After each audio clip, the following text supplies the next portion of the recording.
Assalamualaikum warahmatullahi wabarakatuh.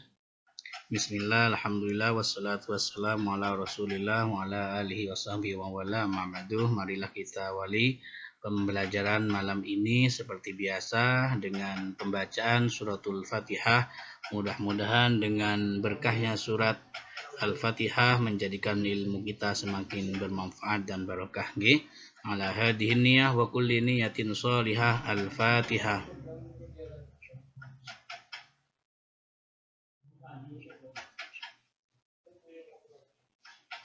Pembahasan mantik malam ini yaitu adalah tentang definisi. Dalam bahasa Arab, definisi itu bahasa Arabnya adalah ta'rif. Jadi pengertian ya. Definisi itu bisa dikatakan pengertian. Pengertian dalam arti bisa menjelaskan, bukan pengertian dalam arti sifat. Kamu orangnya pengertian banget, kamu orangnya definisi banget, bukan seperti itu. Di sini definisinya adalah ta'rif huwa maka nama ma'rifatuhu sababan li ma'rifatil mu'arraf. Definisi itu adalah sesuatu yang dengan mengetahuinya menjadikan sebab mengetahui sesuatu yang didefinisikan. Saya ulang, definisi adalah sesuatu yang dengan mengetahui sesuatu tersebut menjadi sebab mengetahui akan sesuatu yang didefinisikan. Ini definisi dari definisi itu sendiri. Jadi definisi didefinisikan. Dalam pembelajaran mantik ini menjadi sesuatu yang penting. Kenapa? Karena berbicara definisi itu berbicara esensi sesuatu. Segala sesuatu itu pasti harus jelas definisinya dulu. Dalam masalah fikih pun juga ketika berbicara menghukumi sesuatu, maka sebelum memberikan hukum kepada sesuatu itu, maka sesuatu itu harus jelas dulu. Misalnya sholat, bagaimana hukum sholat? Sebelum berbicara hukum sholat, tentu harus tahu sholat itu apa dulu. Nah, seperti itu. Bagaimana hukum zina? Hukum zina, sebelum berbicara hukum zina, maka harus lebih tahu zina itu apa. Maka harus ada definisinya, baru kemudian dihukumi. Kalau Anda masih belum tahu definisi sesuatu, maka jangan terburu-buru untuk menghukumi sesuatu. Ini pentingnya definisi dibahas dalam ilmu mantik adalah kita bisa mengetahui dan mengukur apakah sesuatu itu bisa dijelaskan secara jelas atau tidak menurut ukuran ilmu mantik. Nanti manfaatnya mungkin ketika Anda membuat skripsi atau tesis, maka di situ ini kalau sempat sebetulnya Anda bisa melihat ketika terjadi definisi sesuatu yang Anda temukan misalnya, maka definisi itu sudah betul atau tidak menurut ilmu logika atau mantik. Nah, kita lanjut pada setelahnya.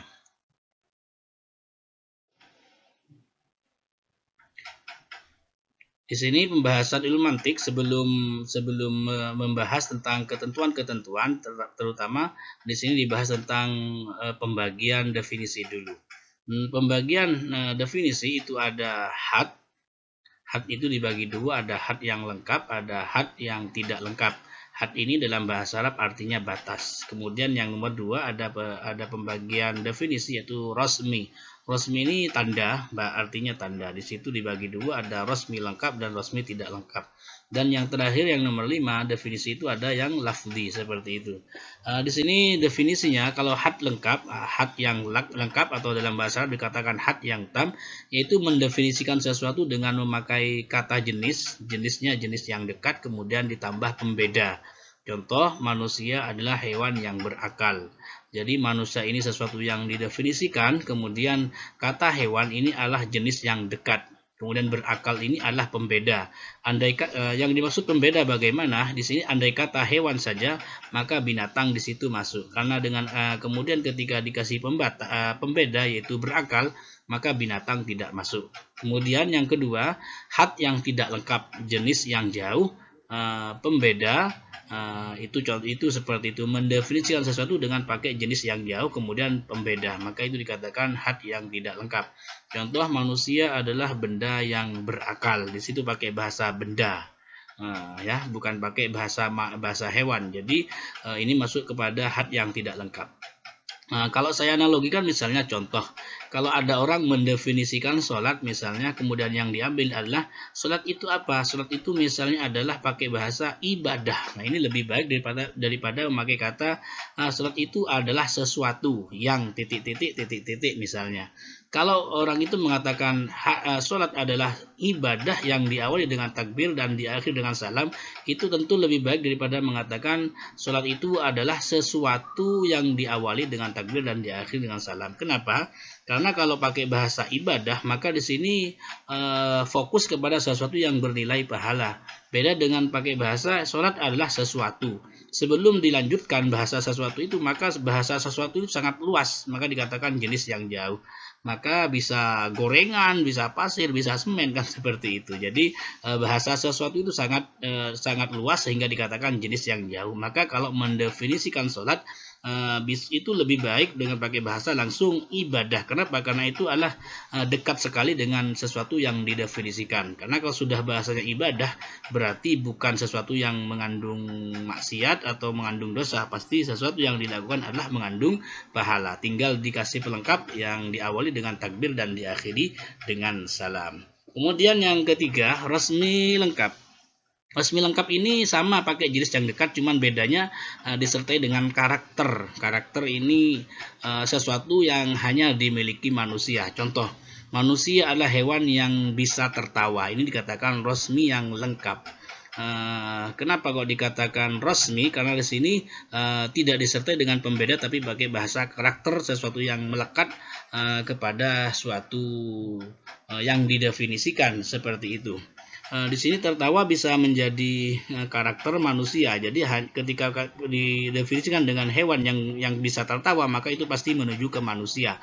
Kalau andai kata ada hewan yang bisa tertawa, saya kira itu hanya bunyinya saja atau modelnya saja seperti tertawa, tapi dalam diri hewan itu tidak menunjukkan bahwa dia sedang betul-betul tertawa selayaknya manusia yang misalnya lucu atau gembira seperti itu. Yang keempat adalah resmi yang tidak lengkap. Resmi tidak lengkap mendefinisikan sesuatu dengan kata jenis yang jauh disertai dengan karakter. Contohnya seperti manusia adalah benda yang bisa tertawa misalnya ya. Ini pembagian definisi. Yang terakhir adalah lafzi, mendefinisikan mu'arraf, sesuatu yang didefinisikan dengan kata sinonim. Sinonim itu adalah persamaan kata ya, seperti itu ya. Lafadznya beda-beda tapi maknanya sama, itu kata sinonim. Ketika mendefinisikan sesuatu dengan pakai kata sinonimnya yang lebih masyhur atau yang lebih gampang difaham oleh pendengar, itu namanya mendefinisikan secara lafzi.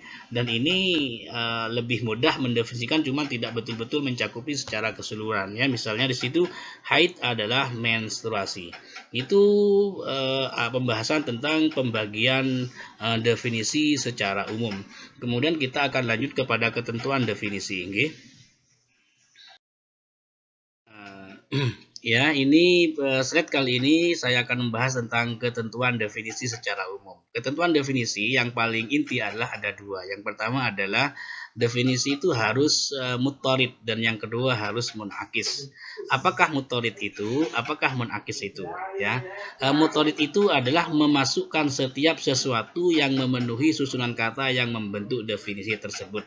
Atau dengan kata lain dikatakan muttarid itu adalah mencakupkan sesuatu yang dinaungi oleh suatu definisi itu sendiri. Misalnya saya contohkan, misalnya al-insanu hayawanun natikun. Manusia itu adalah hewan yang berakal. Muttarid di mana? Muttarid itu kalau sudah memenuhi bahwa sesuatu itu adalah termasuk hewan dan berakal, maka itu harus dikatakan insan ya. Itu namanya muttarid. Muttarid adalah memasukkan segala aspek yang dinaungi oleh definisi. Saya ulang contohnya, misalnya manusia itu adalah hewan yang berakal, maka kalau itu hewan dan berakal maka harus dikatakan manusia. Jangan sampai misalnya dikatakan oh ini jelek, jangan dikatakan manusia, padahal itu adalah termasuk hewan dan berakal. Ini namanya muttarid. Kemudian yang kedua adalah munakis. Munakis ini adalah mencegah masuknya sesuatu yang tidak memenuhi susunan kata yang membentuk definisi tersebut. Atau dengan kata lain, munakis ini adalah mengeluarkan atau menolak sesuatu yang memang tidak memenuhi kriteria dalam definisi. Misalnya manusia itu hewan yang berakal, contoh tadi itu. Jadi kalau bukan hewan maka bukan manusia. atau hewan tapi tidak berakal, maka itu bukan manusia. Lah menolaknya ini karena karena ada sesuatu yang tidak terpenuhi, maka itulah yang dikatakan munakis. Jadi konsekuensi dari definisi itu pasti mutorid dan munakis, memberlakukan dan menolak. Dalam kata lain terkadang diistilahkan dengan mani jami. Mani ini adalah nama lain dari munakis, jami ini adalah nama lain dari kata mutorid. Di sini saya contohkan dalam bentuk yang lain, misalnya di sini. Ini ada contoh al-haidu damun kharijun min rahmil mar'ati ala sabilis sihah. Di sini artinya adalah haid adalah darah yang keluar dari pangkal rahim seorang wanita dengan cara yang sehat. Ini kalau Anda telusuri definisi haid ini, maka akan muncul seperti ini. Di situ haid itu pertama kriterianya harus adalah darah, kemudian keluar, kemudian dari pangkal rahim, dan dari seorang wanita. Nomor 4 poinnya adalah dari pangkal rahim seorang wanita. Kemudian yang terakhir adalah dengan cara yang sehat. Maka mutorid di mana? Mutorid itu harus memenuhi yang 5 ini. Jadi kalau ada darah keluar dari pangkal rahim seorang wanita dengan cara yang sehat, maka itu harus dikatakan haid. Seperti itu. Ini namanya mutorid. Munakis di mana? Munakis itu adalah di saat ada yang tidak terpenuhi dari kriteria yang 5 ini, maka harus ditolak. Harus ditolak. Jadi misalnya saya contohkan, misalnya di sini hanya darah saja, ya berarti bisa jadi itu bukan haid. Atau darah keluar tapi bukan dari pangkal rahim. Ya, misalnya seperti itu, ya berarti bukan haid seperti itu. Kemudian perempuan, misalnya tidak perempuan, ya berarti bukan haid. Atau dari pangkal rahim seorang perempuan tapi tidak sehat, berarti itu bukan haid, bisa jadi adalah pendarahan. Jadi saya ulang lagi, konsekuensi dari definisi itu harus mutorid dan munakis, mencakupkan dan menolak yang tidak masuk kepada kriteria definisi. Oleh karena itu, karena di sini memberlakukan dan menolak, maka konsekuensinya definisi itu harus pas, tidak boleh kurang, tidak boleh lebih. Karena kalau kurang, maka akan menjadi semakin luas. Kenapa kok bisa terjadi semakin luas? Itu biasanya dikarenakan adanya definisi yang merangkai definisi itu terlalu pendek. Misalnya di sini saya contohkan haid darah. Andai kata definisi haid itu adalah darah saja, itu pasti terlalu luas. Nanti semua darah bisa termasuk haid, termasuk misalnya mimisan, ya, seperti itu. Orang mimisan nanti bisa dikatakan haid karena definisinya hanya darah gitu saja. Oleh karena itu, semakin panjang, semakin menambah kata, maka biasanya semakin mempersempit, ya. Misalnya sini darah keluar, kemudian tambah kriteria yang ketiga dari pangkal rahim, kemudian yang keempat adalah perempuan. Ini semakin kata dirangkai, membentuk definisi, nambah kata, maka ini pasti cakupannya semakin sempit seperti itu. Dengan kata lain saya katakan, kata yang pendek maka cakupannya semakin luas, kemudian ketika kata itu semakin panjang maka akan semakin sempit, seperti itu. Tidak boleh terlalu luas, tidak boleh terlalu sempit. Kenapa? Karena terlalu luas maka akan menjadikan sesuatu yang seharusnya tidak masuk malah masuk. Nah, seperti tadi darah mimisan, karena darah saja misalnya definisi haid, maka mimisan masuk haid, padahal tidak boleh seperti itu. Tapi kalau terlalu sempit, maka ada sesuatu yang seharusnya masuk malah nggak bisa masuk karena diakibatkan definisi yang terlalu sempit. Misalnya saya contohkan di sini, saya tambah definisi ini. Definisi haid ini dikatakan darah yang keluar dari pangkal rahim seorang wanita dengan cara yang sehat di bulan Ramadan misalnya. Maka penambahan kata di bulan Ramadan ini akan menjadi semakin mempersempit, ya. Menurut ketentuan munakis berarti menolak darah yang keluar di selain Ramadan, maka tidak boleh dikatakan haid. Padahal bisa jadi itu termasuk bagian dari haid. Mudah-mudahan bisa dipaham, ya, mutorid dan munakis ini.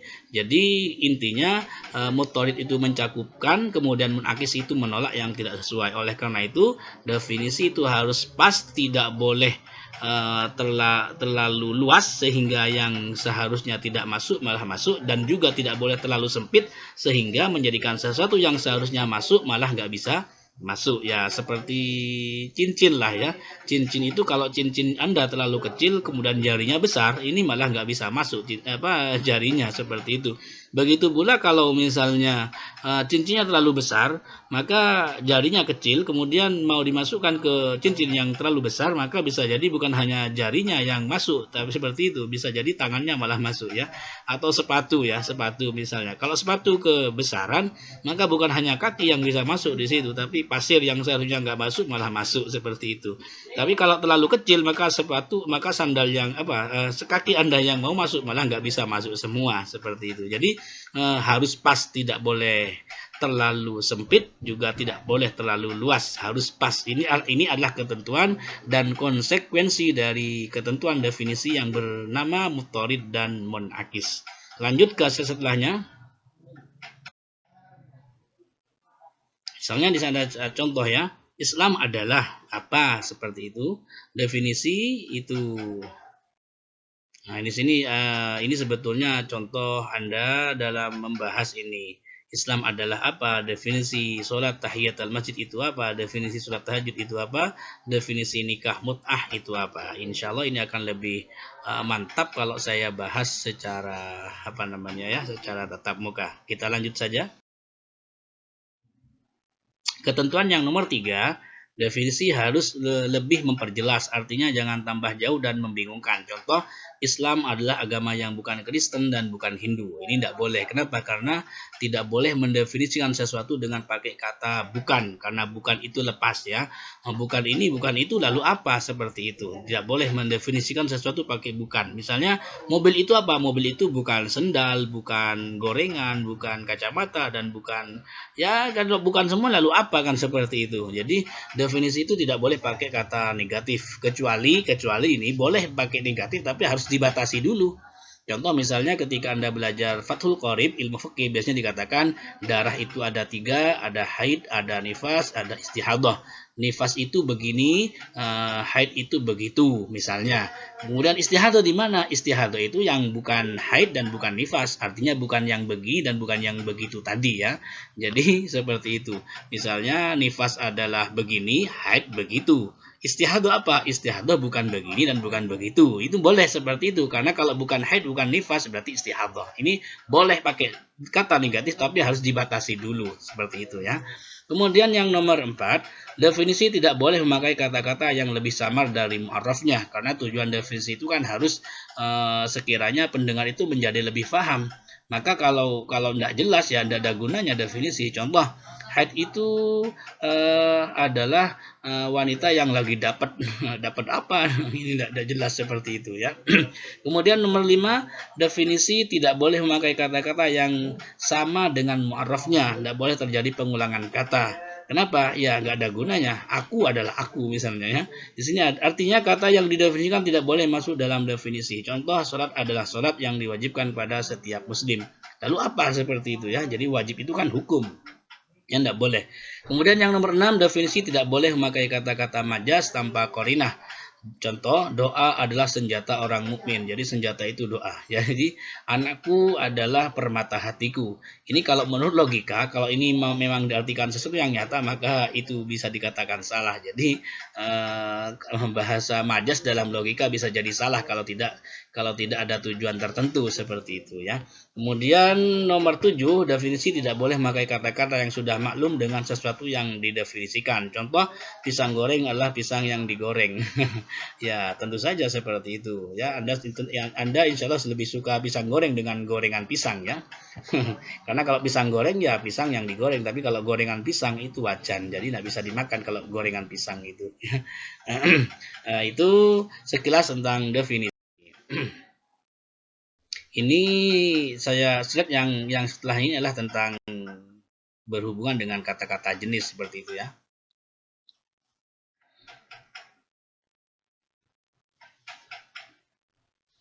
Ini juga tentang pembagian ta'rif ya. Ta'rif, haddi, tam, nakis, resmi dibagi 2, tam, nakis, kemudian laf.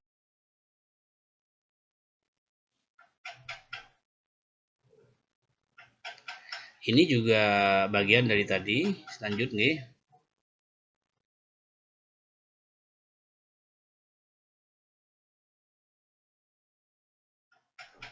Oke, ini wallahu a'lam bishawab. Jadi untuk mantik malam ini saya pakai pembahasan, pakai video, mudah-mudahan bisa difahami.